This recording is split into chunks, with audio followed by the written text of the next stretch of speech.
Good morning, Adrian. I am so excited that we are finally together in the same place. It's feels surreal, and I'm so happy to actually meet you, dear Suzanne. This has been a long time coming, and I cannot wait to embark on this journey with you. It's definitely new Yeah. and wonderful, and I'm so grateful, really, for the opportunity to work together and to contribute to couples together. No, I'm the one that feels grateful, and I see you as a friend, but also as a mentor and someone that has helped me to really make sure that I live according to my values and actually support people based on foundational principles that are everlasting and that are very practical and close to your heart. And close to my heart. That's right. So you've been doing this for quite a long time. I have. Actually, right? I have. How long have you been in this space? About 21 years now, Mm-hmm. which is quite astounding to me. I used to change jobs about every 3 months or 9 months because I was looking for a challenge. And this work has become my life passion. So when we say this work, we're talking about supporting couples, helping people thrive in their marriages and in their relationships. So what inspired you to get into this line of work?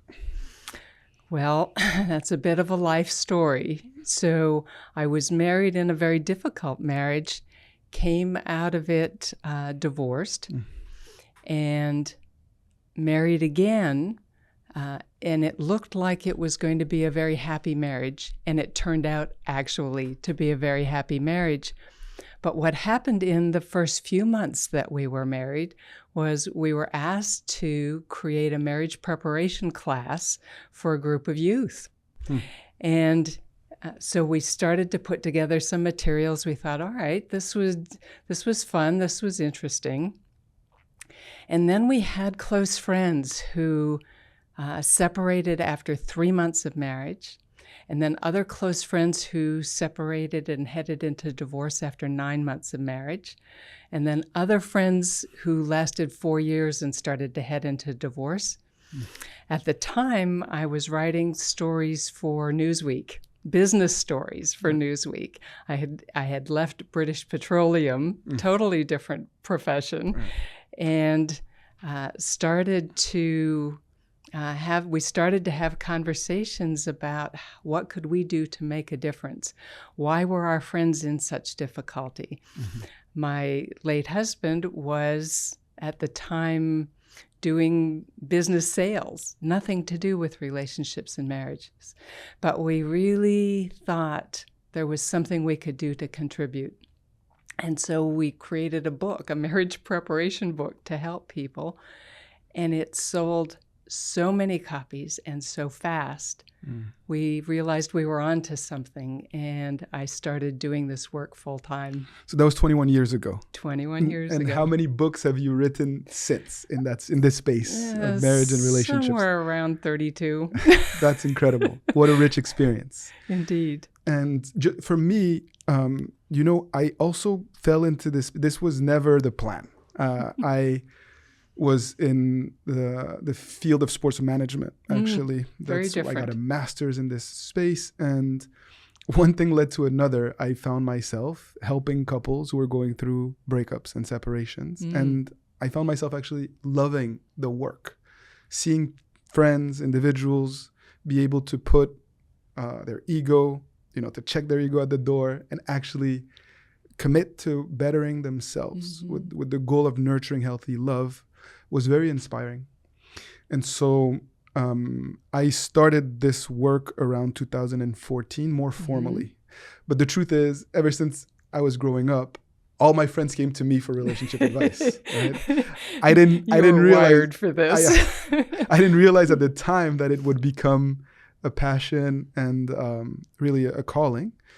But I felt like I was always drawn, even from the middle school ages, high school ages. I was just reflecting with a friend this past weekend that this friend reminded me that I guided him throughout his life with his work. But ultimately, a pivot happened over the last few years. I found that I did no longer wanted to just help couples who were already separated or going through a crisis. And I wanted to really provide tools for individuals and couples to learn to nurture healthy love and to no longer argue, to avoid conflicts, because it became clear to me that beyond just the health and balance of a couple or a family, actually, those relationships are at the foundation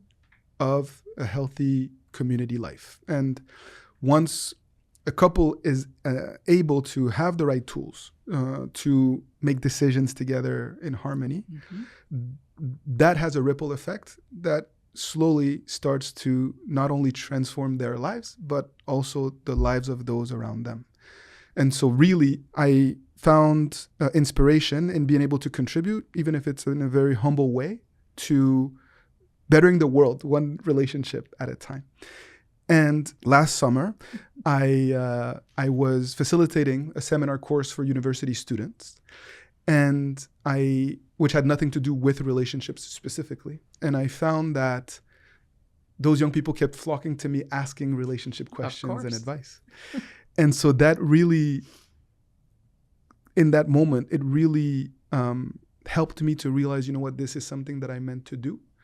And I really want to learn more about doing that. And that's when the idea of working together really became more real for me. And so I'm so grateful that we get to continue to learn together, to support others, to support people with their relationship challenges. And I think part of the passion for both of us is prevention. If we see couples who are already in deep trouble, the effort to remediate that is really intensive. And if we can intervene earlier and help people to build skills earlier so that they don't have to get all the way into deep trouble, they can actually have strong and happy relationships along the way, then that's really important. And I agree with you. The effort that we have made to put together tools and information and materials to support couples to have conversations that are productive, that help people to build unity, that help people to build understanding between each other is just extraordinary. Right. And I can see that it brings happiness and joy to us as we illuminate all of these things that are helpful for couples. And that translates to the couples. It helps them to be happier. It helps them to see ways to communicate with each other that don't harm each other, that don't hurt each other, that actually put them in alignment with where they really want to be.